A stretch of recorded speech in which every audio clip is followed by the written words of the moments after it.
আসসালামু আলাইকুম। Hello viewers, আজকে আমি আপনাদেরকে দেখাতে চলেছি যে আমি বাড়ির আঙিনায় কৃষি করা যায়।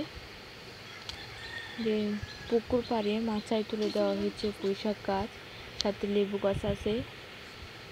তো আমরা চাইলে বাড়ির পাশে অনেক কিছু করতে পারি বাড়ির আঙিনাতে। এই যে দেখুন, লেবু গাছে লেবুর অনেকগুলো কড়া ঝুলছে।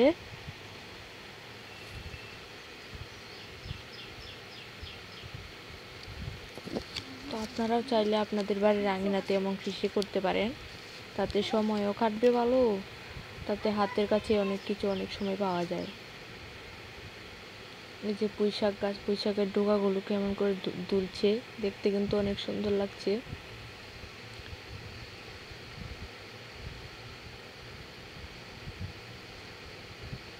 এই যে দেখুন, পুঁইশাকের ডোকাগুলো কিন্তু আসলেই অনেক সুন্দর লাগছে দেখতে। সাথে ঝিঙে গাছ লাগানো হয়েছে। এই যে দেখুন ঝিঙে, এই যে আরো একটি ঝিঙে, অনেকগুলো ঝিঙে হয়েছে, আরো খাওয়াও হয়েছে।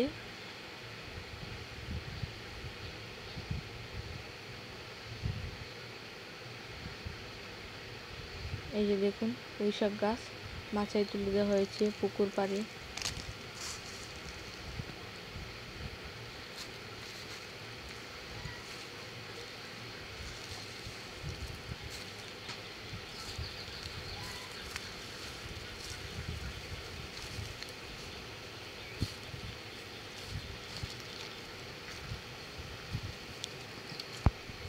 সাথে আমি মরিচ গাছও লাগিয়েছি।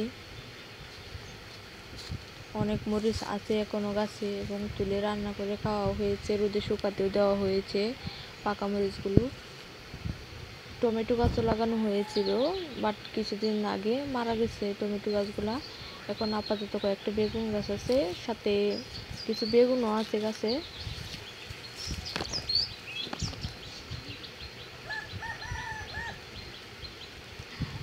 সাথে কচু গাছ লাগানো হয়েছে, লতা কচু। তো অনেক সময় শাকও তুলে রান্না করা যায় তরকারি হিসেবে লতা, কিন্তু একটা ভালো তরকারি। ভালো লাগে অবশ্যই লাইক করবেন, কমেন্ট করবেন।